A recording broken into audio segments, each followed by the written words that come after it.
Mais du coup, on voit plus du tout le speaker.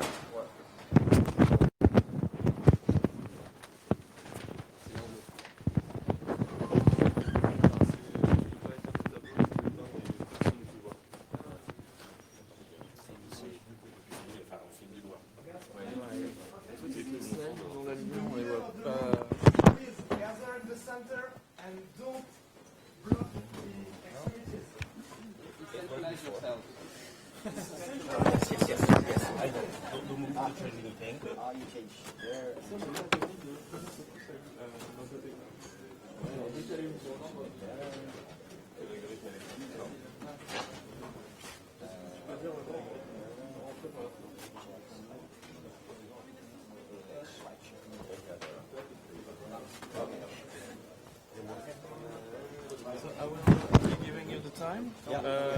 Do you want me to warn you 5 or 10 minutes before we end? 5.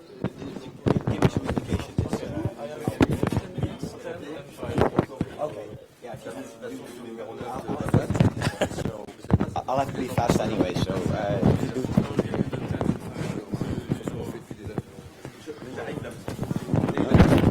Okay, I'm touching your ass, don't worry.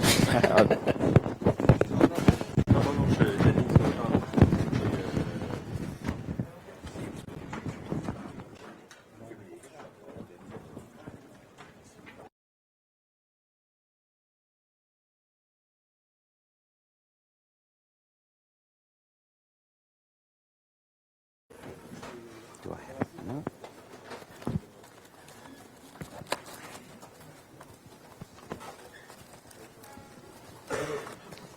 Okay. Good morning, everybody. My name is Emil Aben. I will be talking about measuring the decentralisedness of the internet with Ripe Atlas. Quite a long title, quite a long name for a dev room. I also have a lot of slides, 42 slides actually, but this is because this is actually 2 presentations. This is going to be my presentation, and I also have a colleague here, Vesna, whose talk unfortunately wasn't in the program, which will be at the end of my slide set. So you'll only get half of the slide set that I'm going to present today. So I'm Emil, I work at the Ripe NCC, and we do something called Ripe Atlas. So first, a couple of disclaimers. My expertise is in measuring the internet. I'm not an expert in the decentralized internet, so I'm a bit nervous to be talking in front of a room of experts on that. So I hope I'm getting the framing right. So what I want to focus on is decentralized infrastructure. So the internet, the infrastructure that's already there, how centralized, decentralized is that, and how can we measure that? So current internet is a lot of it is client server. These servers are centralized. You have the Facebooks, the Googles that everybody knows. But like the original idea of the internet was the end-to-end principle. So you connect users directly. And that's something that I would like to measure and see how that actually, what that looks like in countries. Do we see centralizedness or decentralizedness there? So I put down a toy example, 2 networks there, the circles. These have, so the organization I work for is the registry for IP addresses, but also for something called autonomous system numbers. So every network on the internet, every ISP has an autonomous system number which allows them to connect to other ones. So this toy example, you have 2 of these, say, 2 ISPs, and they connect via something called an IXP. So that's an internet exchange point, which basically is a big switch. So say these networks have 50% of the users each.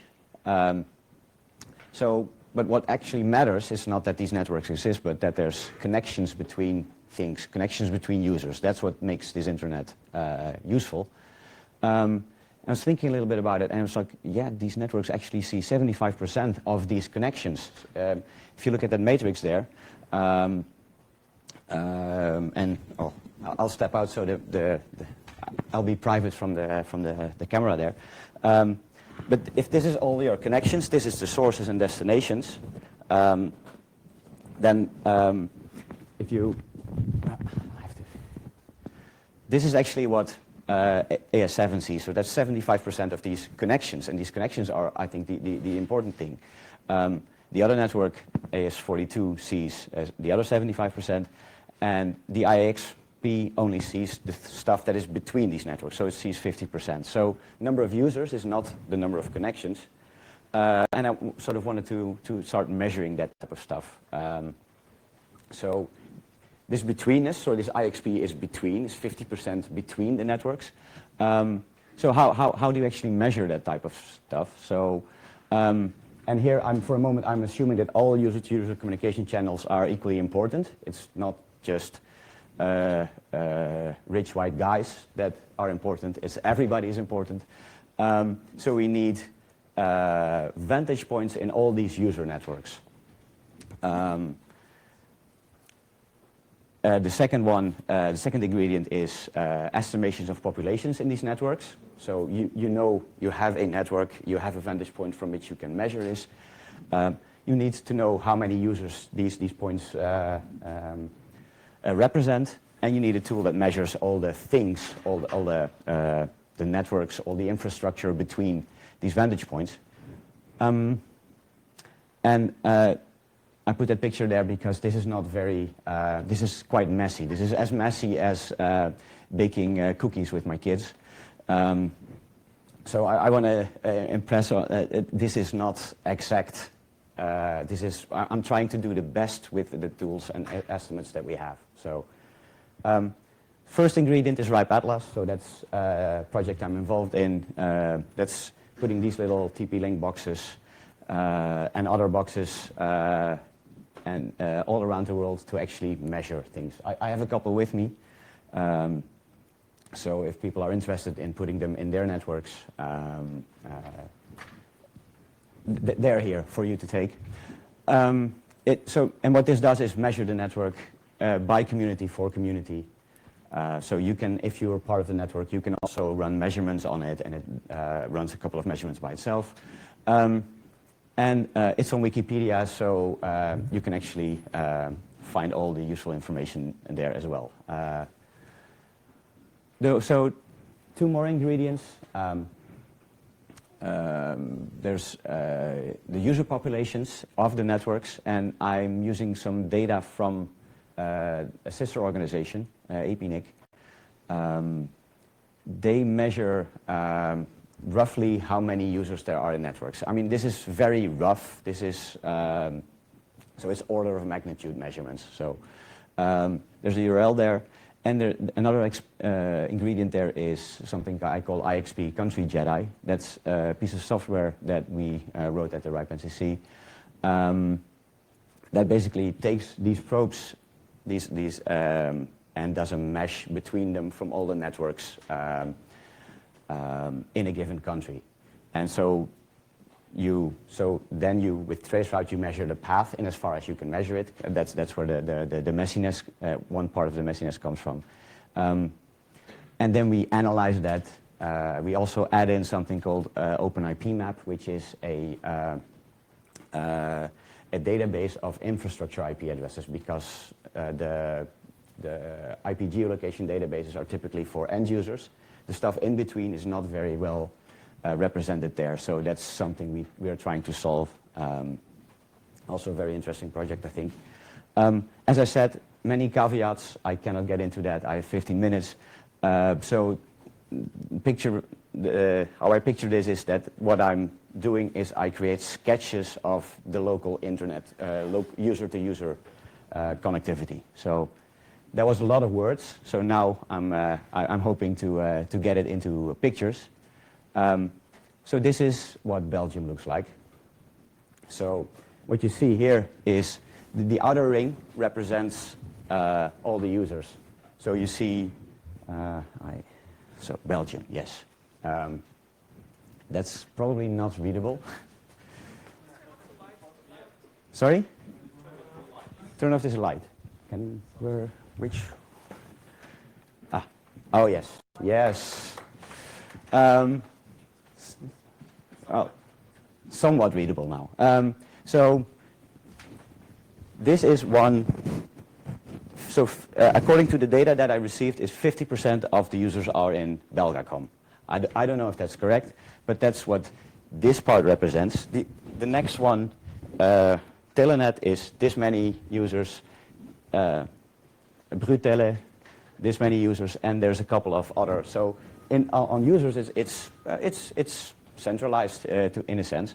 But then we do these trace routes between these probes representing these users, and we find BNICs. So this is an internet exchange point that is quite central. We see BICS, which is a large network here, and we see Level 3, which is a big American transit provider.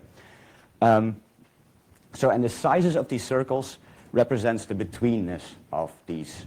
So I also have like the data in the back for this.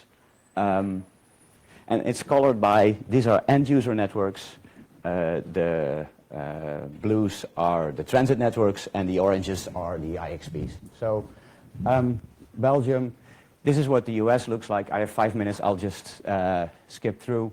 You can actually see there AT&T is a user network, but also a transit network, so you can have hybrids. This is what Canada looks like. This is what Korea looks like. And I find this amazing that this is the way I know the culture there is people are not very direct, but their networks are very directly connected. So I love that part of this visualization. South Africa loves internet exchange between the users there. So, and this is Mexico. That's Carlos Slim's network. We don't have a probe in there, so we cannot measure it. But there's a lot of American networks between the other ones. So can we measure this? Yes, we can create sketches. Next step, validate model. I like people to poke holes into this stuff. Is this stuff what I'm doing? Does it make sense? Does it look right for countries? You can also do this for other decentralized networks. If you have large networks, you can, for instance, add Atlas probes, label them. We have something called a variation of the IXP country JEDI, which we call the hackerspaces JEDI, where you just take all the probes in hackerspaces and do a similar visualization. There's a URL for that. Or you can use similar methodology and data with the tools at your proposal for your decentralized infrastructure. So more information, that's the IXP country JEDI that contains all this code. So if you want to see this for yourself, for your country, this URL, in the XX, replace that with a country code. I have promised a colleague that I will write all of this up, because on labs.ripe.net, so if you're interested, please follow that there. And that's it. This was not just me. This was also Jasper doing these visualizations, Vesna for ideas and analysis. We have an awesome student, Petros, who was also working on this. So this was actually work of that team. So that's it for me. Any questions?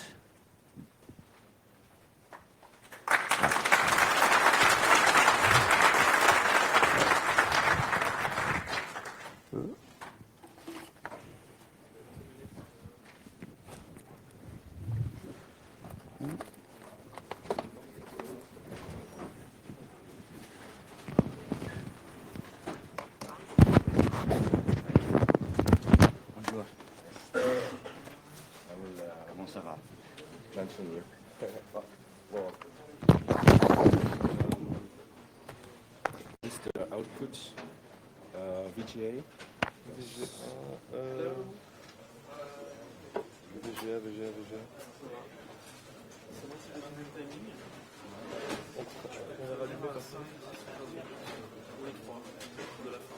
Ouais, je vais faire 15 à 10 parce qu'à 10, j'ai des compressions.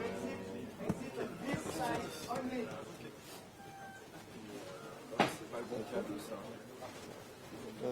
J'ai pas regardé comment le setup marchait.